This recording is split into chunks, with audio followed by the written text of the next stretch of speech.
Welcome to the Everything Podcast. In this episode, I'm going to be recapping Season 11, or Series 11, of Waterloo Road. But before I get into that, I record this episode on Sunday, the 3rd of May, 2026. So as you all know on the channel, this is going to be a bit topsy-turvy because I've recapped Series 17, but I've not done 11 to 16, which is part of the new series because it's basically a continuation from the original series. So it's in true podcast fashion. It's a bit all over the place, and I won't be doing the original series, but I will be doing all of the reboot ready for hopefully to be done by the time the next series comes out later this year. But before I spoil the events of Waterloo Road Series 11, here's the trailer. Welcome to Waterloo Road, where we pride ourselves in exceptional standards of education. 1, 2, 3, 4!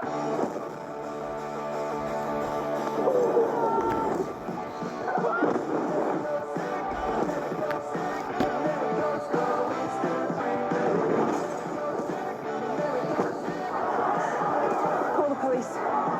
Nicky, please.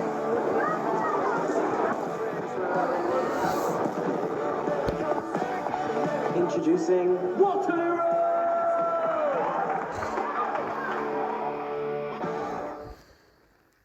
That was the trailer for Series 11 of Waterloo Road. As I mentioned before I showed you the trailer, there has been an original series which I think was released between 2015 and 2014, and then kind of it was all put on BBC iPlayer in the UK, and then kind of had I think that's when I found out about it and started watching it. So then they decided to bring it back from 2023. So Series 11, I think, was released in January and February 2023, so a little while ago.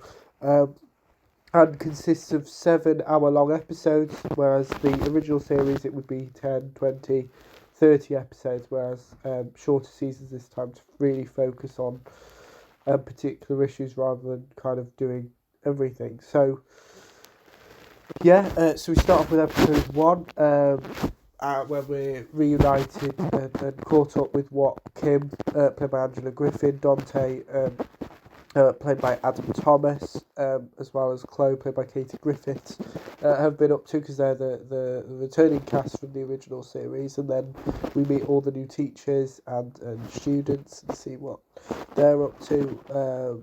So yeah, there is a little bit of connective tissue between the continuation and the original series, which as we go through the seasons, there's a few more bits and pieces, but more on that in future episodes when I eventually get there. But yeah, it starts off episode 1 with a riot. Kim is now head teacher, now with her deputies, played by Joe Baxter, or James Baxter, who I know from Still Open All Hours, as well as Lyndon, as well. I can't remember the act. Vincent Jerome, I think it is, who plays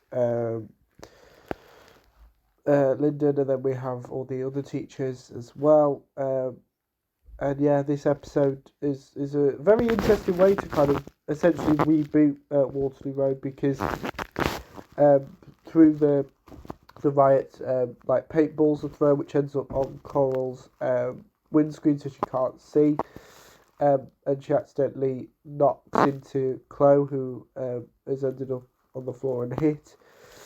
And Amy is a qualified first aider, so she looks at Chloe, and then Chloe, and then that's believed to all be fine. And then when she gets home, she faints. She then Dante then calls an ambulance or takes her to hospital, and then Dante, Izzy, and Tommy learn that Chloe has died, unfortunately. Which then moves us straight into episode 2, which is the funeral of Chloe, and kind of Dante blames Waterloo Road, so Kim turns up as well as Shona, and yeah, that, and then Danny kind of is ends up in trouble. I should have read the synopsises, so I'll do episode 1 again.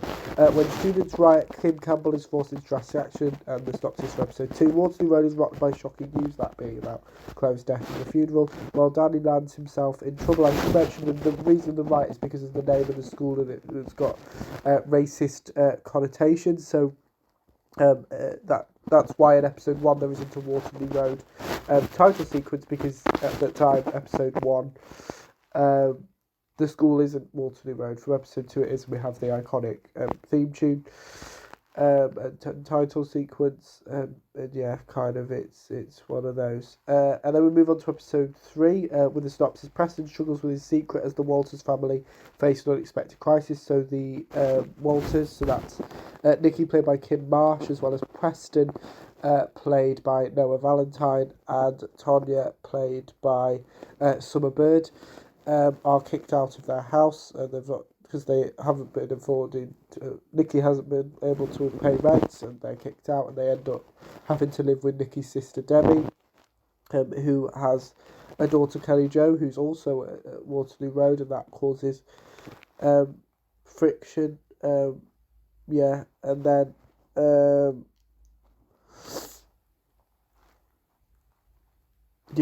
we move on to episode 4 with the following synopsis. Kelly Jo's violent behaviour almost derails Amy's big day. So Amy has planned a day for a workshop with a drama company, and features Fred, who seems to be originally a friend of Amy's, turns out to be an ex that keeps asking for things, and loaned him money. Amy loaned him money and tries to give her 20 quid back out of it. The amount isn't said, but it's insinuated that it's a big amount. So yeah, that's that, and we learn a bit more about who Amy was before she became a teacher at Waterloo Road. And then we move on to episode 5. The truth is revealed about Neil's personal life, and Coral is driven to a confession.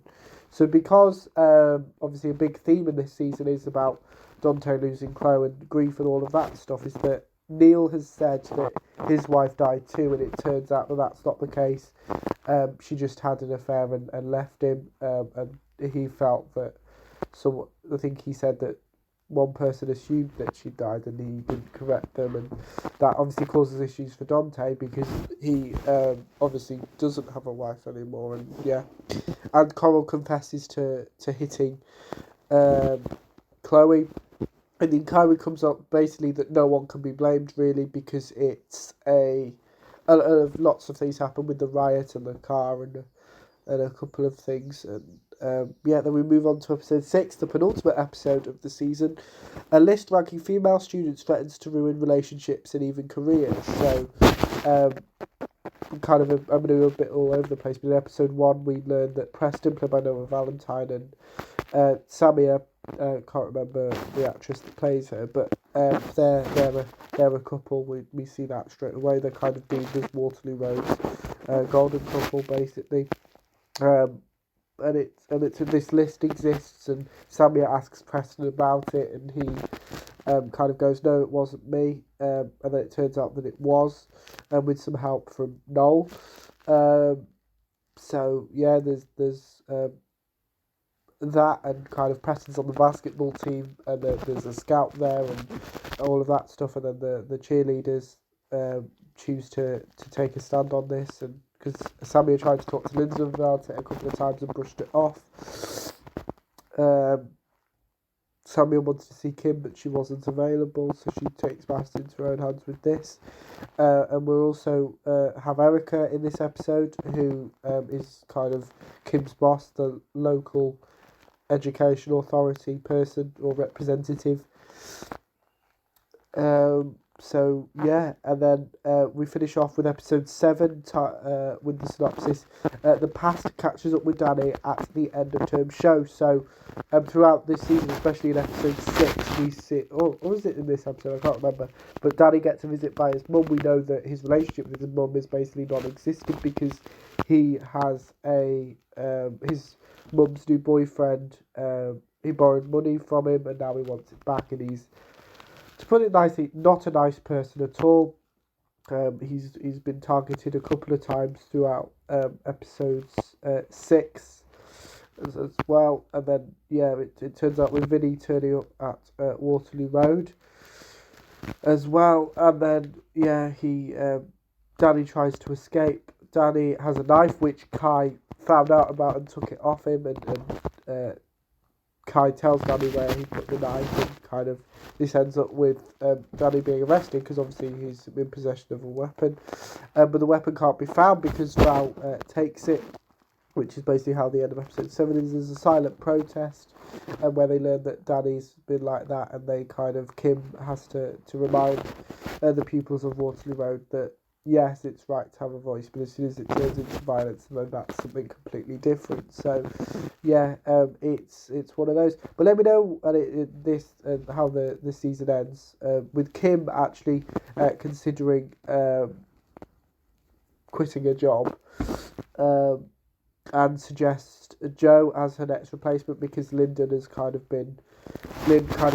betrayed her by telling Erica about Dante attacking, destroying Coral's car at the end of episode 5, and a couple of other things. So that's that. But it turns out that she believes that Lyndon would be her successor.